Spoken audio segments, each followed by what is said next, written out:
اصل بات یہ ہے کہ ہمارا حال کیا ہوتا ہے جب ہم کوئی کام کرنے چلتے ہیں تو ہم دوسروں کو جھکانا چاہتے ہیں، تم جھک جاؤ، تم بات مان جاؤ، خود نہیں جھکتے، اور پھر چاہتے ہیں اتحاد بھی قائم ہو جائے. تو اتحاد قائم کرنے کے لیے کیا کرنا ہوگا؟ دوسروں کو جھکانے کی بجائے خود جھکنا ہوگا. ہم لوگوں سے کام کا مطالبہ کرتے ہیں، ہم خود کوئی قربانی نہیں دینا چاہتے. گویا ہم دوسرے لفظوں میں لینا تو چاہتے ہیں، دینا نہیں چاہتے. تو ہمیں یہاں کیا کرنا ہوگا؟ لینے کی بجائے دینے والا بن جانا ہوگا. اسی طرح اگر ہم لوگوں کی طرف سے پہنچنے والی تکلیفوں اور شکایتوں کو مسئلہ بنا لیتے ہیں تو نقصان کیا ہوگا؟ نتیجہ کیا نکلے گا کہ وہ بھی ہمیں مسئلہ بنا لیں گے. تو کام لینے کے لیے کسی سے کیا کرنا ہوگا؟ شکایتوں کو بھولنا ہوگا. مثلاً آپ نے دیکھا ہوگا جیسے عام روزمرہ زندگی میں بھی آپ کو بزنس چلاتے ہیں، آپ گھر کا کام کرتی ہیں، آپ خواتین ہیں، آپ میں سے بہت سی، یعنی مثلا ایک بڑا سا گھر ہے آپ کا، آپ اکیلے سارا کام نہیں کر سکتے، آپ کو لامحالہ کس کی ضرورت ہوتی؟ چلیے اس کو میں ایک چھوٹی سی مثال، دین کے چھوٹے کام اور بڑے کام کا فرق سمجھاتی ہوں آپ کو، کیونکہ یہ ساری صفات دین کی خدمت کے لیے ہے نا. یا تو دین کا رستہ چھوڑ دیں آپ، یا پھر دین کا کام کریں. دین کے کام میں بھی ایک چھوٹا کام اور ایک بڑا کام ہے. آپ چاہتے ہیں بڑا کام کریں تاکہ اللہ کو راضی کریں اور بڑی جزا پائیں. ایک خاتون ہے جس کے پاس ایک کمرے کا گھر ہے اور ایک خاتون ہے جس کے پاس 10 کمرے کا گھر ہے. یعنی ایک کے پاس چھوٹا گھر ہے اور ایک کے پاس بڑا گھر ہے. جس کے پاس چھوٹا گھر ہے وہ اکیلے کام چلا لے گی نا. ایک کمرے کا گھر ہے، نہ کوئی بہت صفائی جھاڑو ہے، نہ کوئی اور بہت دھندے تردد ہے، بس کام کیا ختم کیا. لیکن جس کے پاس 10 کمروں کا گھر ہے، کیا وہ اکیلے کام کر سکتی ہے؟ اسے لامحالہ کیا ضرورت ہوگی؟ دوسروں کی مدد چاہیے نا. آپ دین کا ایک کام کرنا چاہتے ہیں، بس چھوٹی سی جھونپڑی بنا لی ہے اور آپ اسی پہ راضی ہیں اور خوش ہیں، کوئی زیادہ افراد نہیں چاہیے آپ کو. آپ ہر فن مولا خود ہی، ہر کام خود ہی کرتے ہیں اور خوش ہیں کہ میں سب کچھ خود چلا سکتی. ایک یہ ایٹیٹیوڈ. اور ایک یہ کہ نہیں، بڑے کام کی ضرورت ہے، زیادہ کام کی ضرورت ہے. اب اس کے لیے کتنے ہاتھ چاہیے؟ زیادہ ہاتھ چاہیے. اور جتنے لوگ زیادہ شامل ہوں گے اتنے ہی مسائل بڑھیں گے. گھر میں ایک نوکر ہو تو ایک مسئلہ ہوتا ہے نا، اور گھر میں 10 نوکر ہو تو 10 مسئلے ہوتے ہیں. اب اگر کسی کا دل ہی چھوٹا سا ہو تو وہ تو ایک نوکر بھی برداشت نہیں کرتا گھر میں، وہ اس کو بھی نکال دیتا ہے، جاؤ جاؤ میں خود ہی کام کروں، مجھے نہیں پسند آتا کسی کا کام. عام طور پہ ایٹیٹیوڈ یہی ہوتا ہے نا. لیکن جن لوگوں کے دل بڑے ہوتے ہیں، آپ نے دیکھا ہوگا سال ہر سال سے لوگ ان کے ملازم رہتے چلے آتے ہیں، وہ چھوڑ کے نہیں جانا چاہتے. کیوں؟ اس لیے کہ گھر کی مالکہ بہت بڑے دل کی ہے، وہ اکوموڈیٹ کرتی ہے لوگوں کو، وہ ایڈجسٹ کرنے کا اصول جانتی، وہ قصور معاف کرنا جانتی. وہ کہتی ہے اتنا اچھا، اتنا پرانا نوکر ہے، اتنی خدمت ساری زندگی کی، کیا ہوا اگر چھوٹی سی بات ہوئی، چھوڑو، معاف کر دو، درگزر کرو. وہ جانتے ہوئے کہ یہ غلطی کرتا ہے، وہ کیا کرتی؟ آنکھیں بند رکھتی، کوئی بات نہیں. پھر کیا ہوا؟ اس کی نظر کس پہ ہوتی؟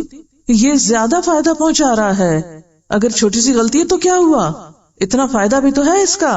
اور دوسری طرف اگر آپ یہ سمجھیں کہ نہیں، آپ کسی کی چھوٹی غلطی کو نہیں برداشت کر سکتے، تو پھر آپ اس کے بڑے فائدے کو بھی حاصل نہیں کر سکتے. پھر آپ سمٹ جائیں گے، پھر آپ محدود ہو جائیں گے، پھر آپ کسی بڑے کام کے قابل نہیں رہیں گے. بڑے کام بڑے دل والے لوگ کرتے ہیں. بالکل ایسے ہی بڑا گلاس ہو تو اس میں کتنا پانی آتا ہے، اور چھوٹے کپ میں شور. یقین، یہ چھوٹی سی مثال ہے. کپ میں زیادہ پانی آتا ہے جگ میں، سوچ کے بولے.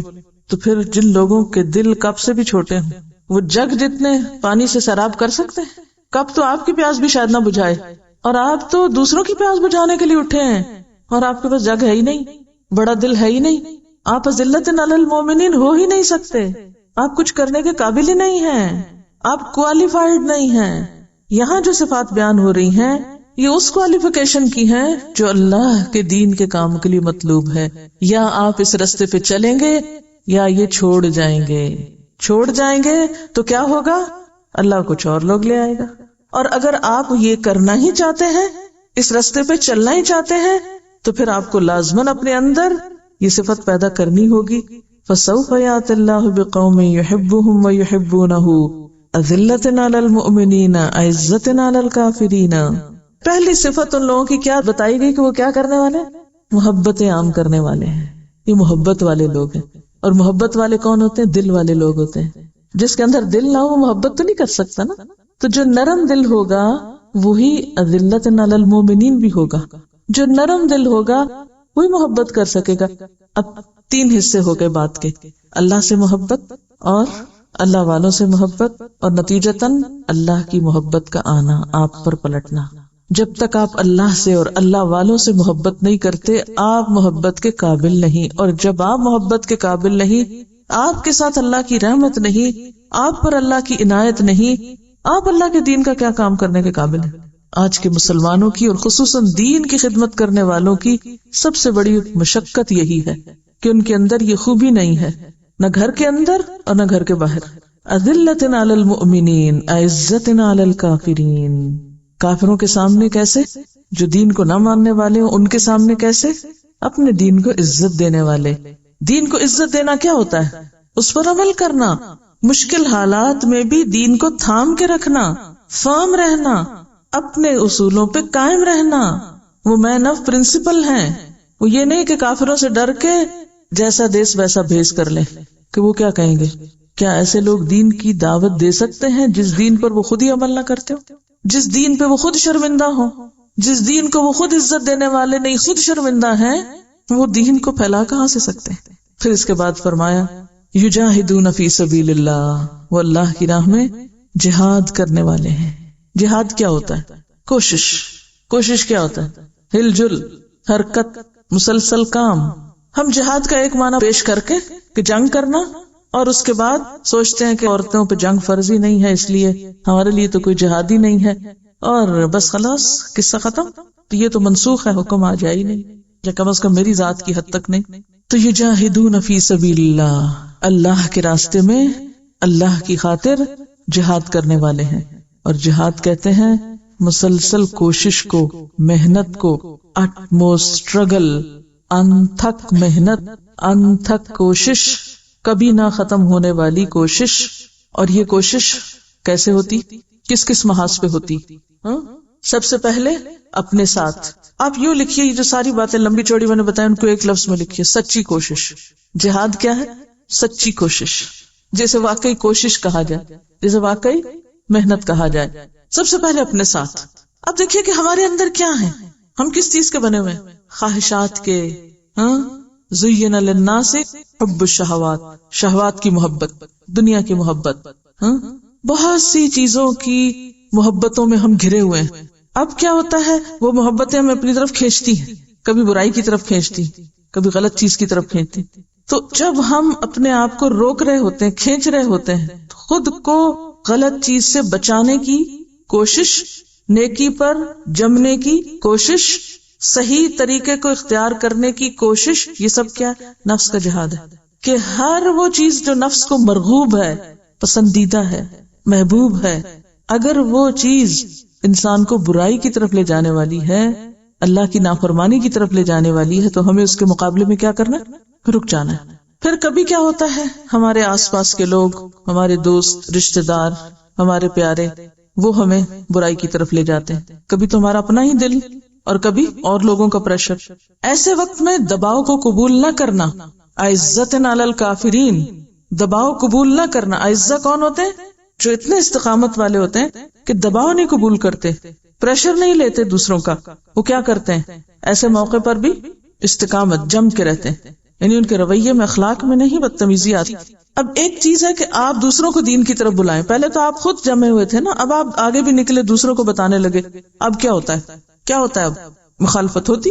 پھر آپ کیا کرتے ہیں؟ ان مخالفتوں پر جس میں آپ کے اوپر تنقید بھی ہوتی ہے، جس میں آپ کے راستے بھی روکے جاتے ہیں، جس میں آپ کے کام کو یکسر غلط بتایا جاتا ہے، ان ساری چیزوں کو آپ کیا کرتے ہیں؟ آسان طریقے سے برداشت کرتے ہیں۔ یہ بھی جہاد، یعنی جب کسی کی طرف سے کوئی کڑوی کو سیلی بات سننے کو مل جائے تو انسان مشتعل ہونے کی بجائے کیا کرے؟ اپنے کو روک لے۔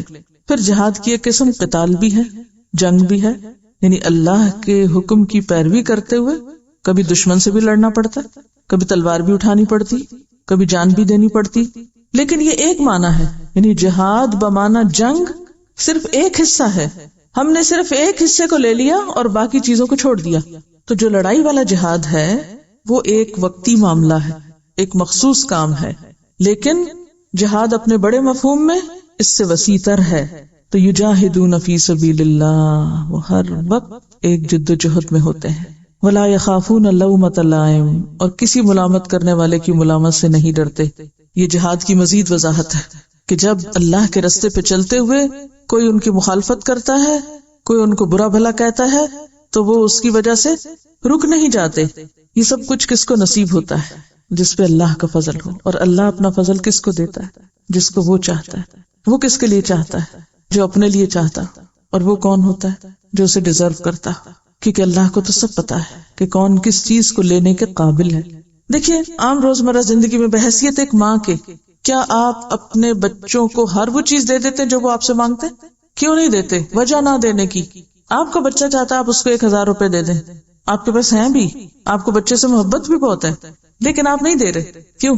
وہ اس قابل نہیں. ابھی 1000 روپے کا خرچ کرنا نہیں جانتا. یہ دیا تو یہ نقصان کر بیٹھے گا، مس یوز کرے گا. اسی طرح اس مثال سے آپ سمجھ سکتے ہیں کہ اللہ تعالی اپنے مومن بندوں سے محبت بھی کرتا ہے، لیکن کچھ انعامات ان کو نہیں دیتا. کیوں؟ وہ بھی ڈیزرو نہیں کرتے، وہ بھی ان کو اٹھانے کے قابل نہیں، لینے کی صلاحیت ہی نہیں. تو جتنا جتنا ہم میں اسٹیمنا بڑھتا جائے گا، جتنا جتنا ہماری تڑپ اور پیاس بڑھتی جائے گی، جتنی ہماری طلب زیادہ ہوگی، جتنے کے ہم اہل ہوں گے، اتنی نعمت اللہ ہم کو اور دے دے گا. تو کمی اس کے ہاں نہیں ہے. کمی کہاں ہے؟ ہم میں ہے کہ ہم اہل نہیں، ان صفات کے حامل نہیں. یہ کوالٹیز نہیں ہیں انڈیویجول لیول پر اور اجتماعی لیول پر، ان کوالٹیز سے خالی. یہاں میرا سوال ایک یہ ہے کہ آپس میں نرم ہونے کا کیا مطلب ہے کہ کیا ہم دوسروں کی غلطی دیکھتے ہوئے انہیں اس سے باز نہ رکھیں، روکیں نہیں؟ کوئی سیدھا کرے، الٹا کرے، سفید کرے، سیاہ کرے، ہر چیز پہ شاباش دیا کرے. کیا صحابہ کرام آپس میں اسی طرح نرم دل تھے؟ پھر کیا کرتے تھے؟ وہ وتواصوا بالحق کیا کرتے تھے. حق کے معاملے میں کبھی بھی وہ مصلحت پرستی کا شکار نہیں ہوئے تھے. ہم باہم نرمی کا پھر ایک اور الٹا معنی لیتے ہیں. یعنی نرمی کا مطلب ہے جھکاؤ، آپ آگے بڑھیں، سلام کریں، خیرخواہی کریں، خیال رکھیں، عزت کریں، احترام کریں، سب کچھ کریں، لیکن جب کوئی غلط کر رہا ہو تو وہاں پر کیا نہ کریں؟ کمپرومائز نہیں کریں. کیا صحابہ کرام ایک دوسرے پہ تنقید کیا کرتے تھے؟ کوئی مثال دیجئے. حضرت عمر رضی اللہ تعالیٰ عنہ ممبر پر تھے، انہوں نے عورتوں کے مہر کو محدود کرنے کی بات کی تو ایک عورت پیچھے سے کھڑی ہو گئی اور اس نے دلیل دی کہ اللہ تعالیٰ فرماتے ہیں کہ اگر تم میں سے کسی ایک نے اپنی بیوی کو ڈھیروں مال دے رکھا ہو تو تم واپس نہیں لے سکتے. تو عمر، جب اللہ نے یہ اجازت دی ہے ایک مرد کو کہ وہ ڈھیر مال اپنی بیوی کو دے سکتا ہے تو تم کیسے محدود کر سکتے؟ اب کیا اس واقعے کو یہ کہا جائے کہ نہیں وہ تو ایک دوسرے کے لیے نرم ہی نہیں تھے اور ایک عورت نے، ایک بڑھیا نے عمر کی بے عزتی کر دی؟ یہ بے عزتی نہیں ہوتی. وہ چھوٹی چھوٹی بات کو شکایت نہیں بنا لیتے اور ایک انا کا مسئلہ نہیں بنا لیتے. وہ بھی نیک نیتی سے بات کر رہے تھے اور وہ بھی نیک نیتی سے اصلاح کر رہی تھی. لہذا باہم کوئی ناراضگی، کوئی رنجش، کوئی دل میں بات ایسی آئی نہیں. عمر نے فوراً برملا اعتراف کیا، اخطأ عمر و اصابت امرأة.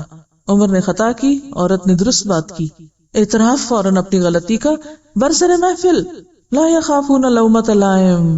اگر کوئی ان پہ تنقید کرے تو بھڑک نہیں اٹھتے، دلوں میں گرج نہیں پال لیتے. آج ہم اتنے چھوٹے دل کے ہیں کہ اگر ہمیں کوئی کسی غلطی پر روک دے تو ہم اتنے چھوئی ہوئی ہیں، عرصوں نہیں بھولتے، جلتے کوڑتے رہتے ہیں، گرہ لگا کے بیٹھ جاتے ہیں، روتے دھوتے ہیں. کہنا ہی تھا اس کو تو کہیں بار کہہ دیتی، الگ کہہ دیتی، یہاں کیوں کہا؟ ان کے اندر یہ مزاج کیوں تھا، یہ اخلاق کیوں تھا؟ ایک عورت تنقید کر رہی ہے، عمر اعتراف کر رہے ہیں، ساری بھیڑ میں، مجمع میں کوئی مائنڈ نہیں کر رہا. کیوں؟ کیا چیز تھی؟ ایک سنگل فیکٹر، ذات کی بڑائی نہیں تھی نا. وہ بھی اخلاص سے بات کر رہے ہیں، وہ بھی معاشرے کی اصلاح چاہتے ہیں، کیونکہ لوگوں نے بڑے بڑے مہر دینے کو اپنی عزت کا مسئلہ بنا لیا تھا، کیونکہ بیچ میں ذات نہیں تھی. ہم ہر چیز میں بیچ میں ذات انوالو کر لیتے، اس کو اپنی ذات پہ لے آتے ہیں. اس نے اگر بات کی ہے تو یہ میرے خلاف کی، یہ میرے اوپر کی. اتحاد کی راہ میں، ٹیم ورک کے راستے میں بہت بڑی رکاوٹ کہ اگر کوئی نیک نیتی سے بھی کوئی مشورہ دے دے تو اس کو ہم اپنے خلاف لے لیتے ہیں اور عموماً مشورہ قبول نہیں کرنا چاہتے، عموماً کسی دوسرے کی رائے کو جگہ ہی نہیں دیتے، کسی کو تنقید کا موقع ہی نہیں دیتے، کسی کو اصلاح کی گنجائش ہی نہیں دیتے، کیونکہ اس کو ہم اپنے خلاف لے لیتے ہیں اور فوراً معذرتیں، عذر اور اس کی صفائی پیش کرنا شروع کر دیتے ہیں. لہٰذا اصل کام تو پیچھے رہ جاتا ہے اور ہم آپس میں ایک دوسرے سے ٹکرانے لگتے ہیں. ذات کو مسئلہ کون بناتا ہے؟ ذاتی عزت بےزتی کون بہت اہم بنا لیتا ہے؟ کون اس کو بہت زیادہ اہمیت دیتا ہے؟ جو اپنی ذات کی بڑائی کے لیے نکلتا ہے. غزوہ تبوک کے موقع پر دیکھیے منافقین کا طرز عمل کیا تھا. وہ یہ کہ معذرتیں کر رہا تھا آ کے اور اپنی ذات کی صفائیاں پیش کر رہا تھا، اور جو سچے تھے انہوں نے کوئی ذات کی صفائی نہیں کی، انہوں نے اپنی غلطی کا اعتراف کر لیا، کیونکہ ذات تو نہیں نہ تھی وہاں، وہ تو آخرت تھی۔ کوئی شاگرد استاد کو کہہ دے کہ میں آپ کی اس بات سے اتفاق نہیں کرتا، یا استاد اگر شاگرد کو کہہ دے کہ میں تمہاری اس بات سے اتفاق نہیں کرتا، تو عموماً ہم لوگوں کا اخلاق کیا ہے، نتیجہ کیا نکلتا، اس کا رزلٹ کیا ہوتا ہے؟ آئندہ دونوں ایک دوسرے کی شکل نہیں دیکھتے، کیونکہ دونوں ذات کے لیے جمع ہوئے ہیں۔ اس کی بھی ذات کو ٹھیس پہنچ گئی، اس کی بھی پہنچ گئی، وہ بھی روتا چلا گیا، وہ بھی روتا وہ ادھر چلا گیا، اور دین کا کام چراہے پر رہ گیا۔ بڑے خوبصورت جذبوں سے نکلے تھے گھر سے۔ یہی ہو رہا نا ہمارے دینی مجلسوں میں اور دینی حلقوں میں۔ اور جب تک لا یخافون لومۃ لائم کی صفت نہ ہو، آپ دین کے کام کے قابل نہیں ہیں، آپ کچے برتن ہیں، جس کی حنا ہر تھوڑی سی ٹھوکر سے ٹوٹ جاتی۔ کچا برتن ایسے ٹوٹتا ہے، تھوڑے سے ٹھوکر لگنے کی دیر ہے، لیکن پکا برتن جو آگ سے بھٹی سے نکل چکا ہو وہ چھوٹے موٹے ٹھکور سے نہیں ٹوٹتا ہوتا۔ تو نیک نیتی کے ساتھ تنقید کی جائے، بدتمیزی نہ کی جائے، بد اخلاقی نہ کی جائے۔ آپ ایک دوسرے کو دلیل سے غلط ثابت کر سکتے ہیں اور دوسرا اس کا اعتراف بھی کر سکتا ہے یا اپنی مزید دلیل پیش کر سکتا ہے، لیکن وہ ایک دوسرے کو چھوڑتے نہیں ہوتے، ایک دوسرے کو کاٹتے نہیں۔ بات پر تنقید ہوتی ہے، کام پر ہوتی ہے، نہ کہ ذات پر۔ ہم لوگ کام پہ تو کسی کی تنقید کرنا جانتے نہیں، ذاتیات پہ فوراً اتر آتے، اور جب کسی کے کام میں ہمیں کوئی خرابی نظر نہیں آتی تو ہم فوراً کیا ڈھونڈنے لگتے ہیں؟ ذاتی عیب، اور ذاتی عیب دوسرے کے اچھالنے لگتے ہیں۔ وہ دیکھو بیٹھتا کیسے ہے، وہ کھڑا کیسے ہوتا ہے، وہ یہ کیسے کرتا ہے، وہ کیسے کرتا ہے، وہ اس کے ساتھ کے لوگ کیسے کرتے ہیں، فوراً یہ باتیں شروع کر دیتے ہیں۔ ہماری تنقید اور ان لوگوں کی تنقید میں فرق کیا تھا؟ کام اور ذات کا، یا بات اور ذات کا۔ اچھا، کرنے والے بھی یہی کرتے ہیں، اور لینے والے بھی کیا کرتے ہیں؟ لینے والے بھی اس کو ذات پہ ہی لیتے ہیں۔ یعنی اگر کسی نے آپ کی رائے سے خلاف کوئی بات کہہ دی تو آپ نے اس کو کیسے لیا؟ اپنے خلاف لے لیا۔ یہ تو میری توہین ہو گئی، یہ تو میری مخالفت ہو گئی، یہ تو مجھ پہ الزام لگ گیا، اور یہ تو میرے ساتھ زیادتی ہو گئی۔ اور یاد رکھیے کہ تنقید کی چوٹ، ملامت کی چوٹ آسان نہیں ہوتا سہنا، بہت کڑوی ہوتی، بہت تکلیف دہ ہوتی، بہت سخت ہوتی، لیکن بعض اوقات آپریشن ضروری بھی ہوتا ہے۔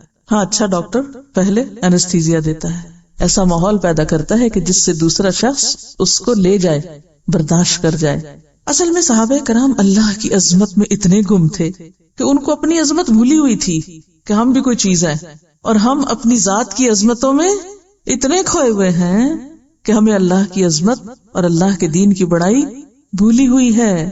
تو پھر ایسے لوگ جو ذاتی عظمتوں میں گم ہوں، وہ اللہ کے دین کو بڑا کیسے کر سکتے ہیں؟ اللہ کے دین کی خدمت کیسے کر سکتے ہیں؟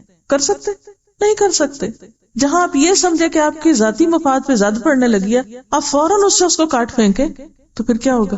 کبھی بہتری نہیں ہو سکتی، کبھی اصلاح نہیں ہو سکتی، کبھی ترقی ہو ہی نہیں سکتی۔ فتح مکہ کے موقع پر آپ نے عام معافی کا اعلان کیا، نتیجہ کیا ہوا؟ سب لوگ مسلمان۔ اصل میں یہ ہے کہ یہ دنیا کمپٹیشن کی دنیا ہے۔ جو شخص غصے، جھنجھلاہٹ اور ہر چیز کو نیگیٹو رنگ میں دیکھتا ہے، ہر چھوٹی بڑی تنقید کو، کسی کی کسی بات کو اپنی بےزتی اور رنا کا مسئلہ بنا لیتا ہے، کبھی بھی کامیاب نہیں ہو سکتا۔ حضرت عمر نے جب حضرت خالد بن ولید کو معزول کیا تو خالد بن ولید کون تھے کہ جن سے ایک جنگ بھی جو نہیں ہارے تھے، اتنے کمپیٹنٹ تھے، لیکن اس کے باوجود انہیں جب معزول کیا گیا تو وہ فوراً اپنی جگہ چھوڑ کر پیچھے سپاہیوں کی صف میں جا کھڑے ہوئے، اور لوگ ان سے جب آئے بھی کچھ بات کرنے تو انہوں نے موقع ہی نہیں دیا کہ نہیں، میں اس موضوع پہ گفتگو ہی نہیں کرنا چاہتا۔ ہم یہ سب پڑھتے پڑھاتے تو ہیں، لیکن جب ہمارے اوپر کوئی ایسی چیز آتی ہے تو اس وقت ہمارا رویہ کیا ہوتا ہے؟ ہم عام طور پر کن کن باتوں سے اوفینڈ ہوتے ہیں، ہم عام طور پر کن کن چیزوں کو انا کا مسئلہ بنا لیتے ہیں، اور پھر دین ہی کو چھوڑ جاتے ہیں۔ ہم کسی کی غلطی دیکھ کر اس انسان سے نفرت شروع کر دیتے ہیں، اس غلطی سے نفرت نہیں کرتے۔ بعض اوقات عمر کو مسئلہ بنا لیتے ہیں، اگر عمر میں کوئی چھوٹا ہمیں کوئی بات بتائے تو ہم اس کو قبول کرنے کو تیار نہیں ہوتے، مقام مرتبے میں، علم میں، کسی بھی طرح۔ لیکن اصل بات یہی یاد رکھیے کہ جتنا بڑا دل ہوگا اتنا بڑا کام کریں گے، اور جتنا چھوٹا دل ہوگا اتنا ہی چھوٹا کام، اور قیامت کے دن پھر اجر بھی ویسا ہی۔ ایک سوال اپنے لیے لکھیے، کیا کسی کی تنقید میرا سکون درہم برہم کر دیتی ہے؟ کوئی ناخوشگوار بات سن کر میرا رویہ کیا ہوتا ہے؟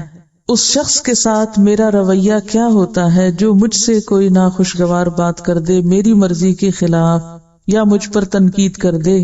دیکھیے اگر آپ نے اپنے آس پاس صرف یس سر اور میاں مٹھو قسم کے لوگ رکھے جو آپ کی ہاں میں ہاں ملائیں، جو آپ کہیں وہی کہتے جائیں، تو اس سے ترقی کی رفتار رک جاتی ہے، کیونکہ سب ایک ہی طرح سوچتے ہیں، کوئی نئی بات تو سامنے آتی ہی نہیں، کوئی بڑا کام تو ہو ہی نہیں پاتا. یعنی آپ قابل لوگوں کو چھوڑ کر ان لوگوں کو سلیکٹ کر رہے ہیں جو یس سر کی پالیسی پہ عمل کرتے ہیں. نتیجہ کیا ہوگا؟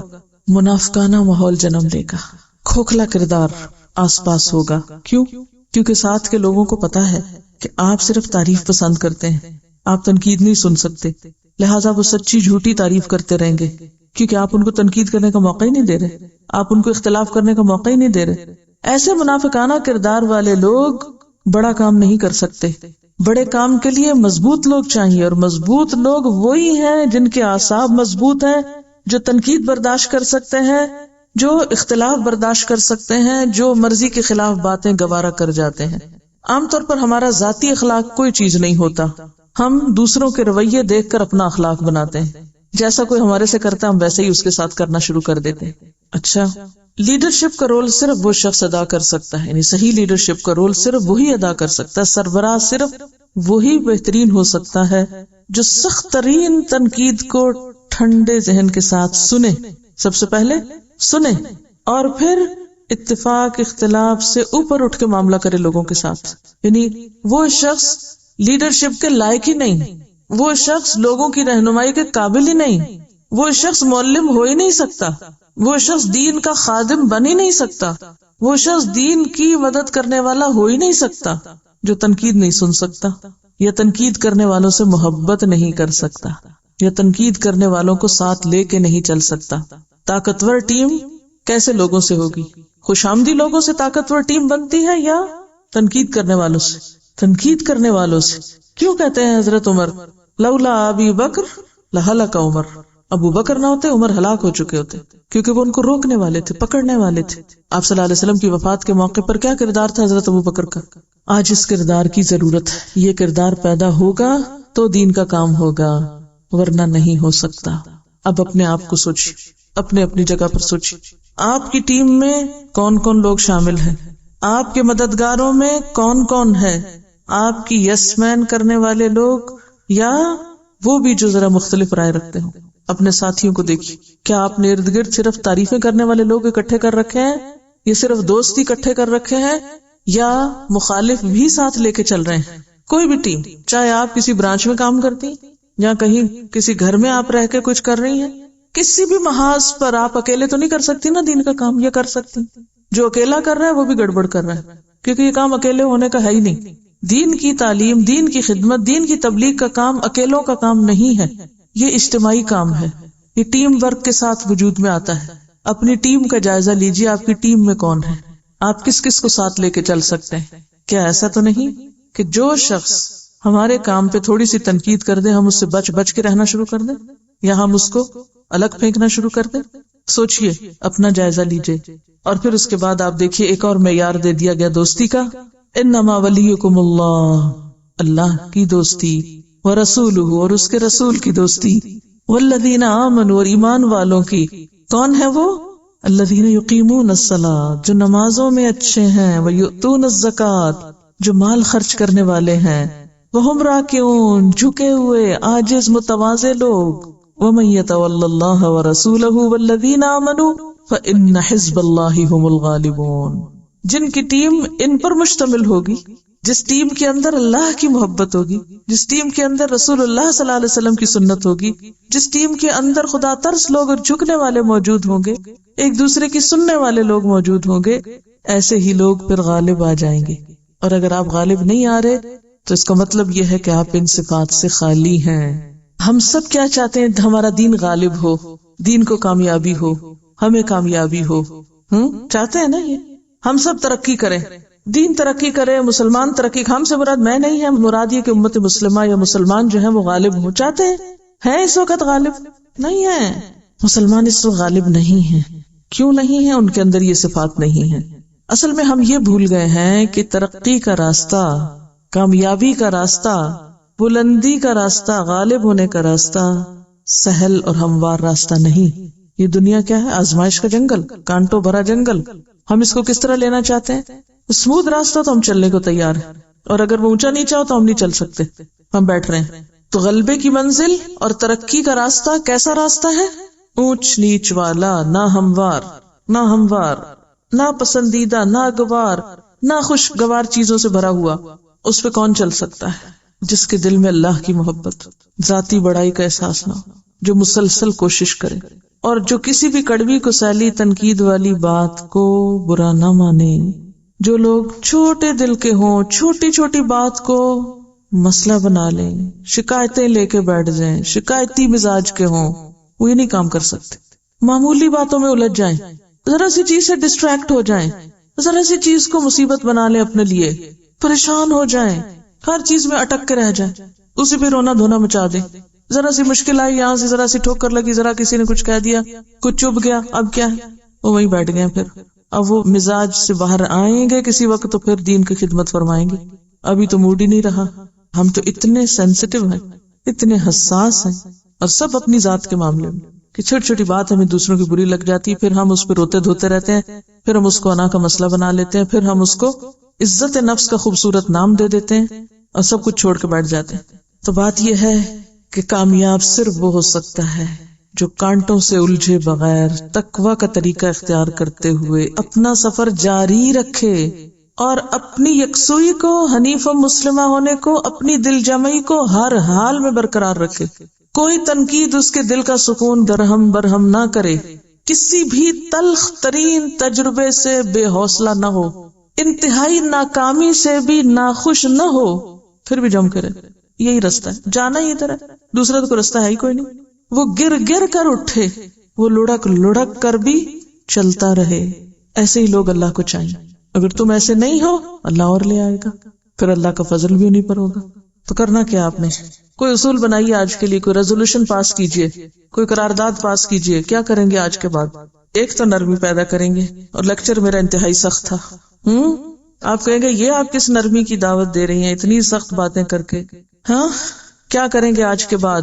جو کریں گے وہی کہیے، جو نہیں کرنا وہ نہ کہیے. تنقید سے بھی خوش ہوا کریں، ہنس پڑا کریں، مسکرا دیا کریں. آپ صلی اللہ علیہ وسلم نے اپنی ذات کے لیے کبھی بدلہ نہیں لیا. تو آپ دیکھیے کہ ہر چیز آسان ہو جائے گی. دوسروں کی تنقید کو پازیٹیولی لیں، اپنی کمی پہ غور کریں اور اس کو پورا کرنے کی کوشش کریں، اور اس کے بعد اس سے نکل آئیں. اور کرنے کا کام یہ ہے کہ چلتے رہنا ہے. کیا آپ کا دل چاہتا ہے کہ قیامت کے دن آپ کو نبی صلی اللہ علیہ وسلم کی رفاقت میسر آئے؟ تو پھر آپ کے اندر کون سا اخلاق ہوگا کہ آپ بھی ان کے قریب ہو سکیں؟ وہی جو صحابہ کرام کا تھا. تو اللہ تعالیٰ سے دعا ہے کہ اللہ تعالیٰ ہمارے اندر یہ صفات پیدا کرے تاکہ ہم اس کے دین کے کام کے قابل ہوں، اور کل قیامت کے دن جب آپ کو منہ دکھائیں تو ہم سرخرو ہوں.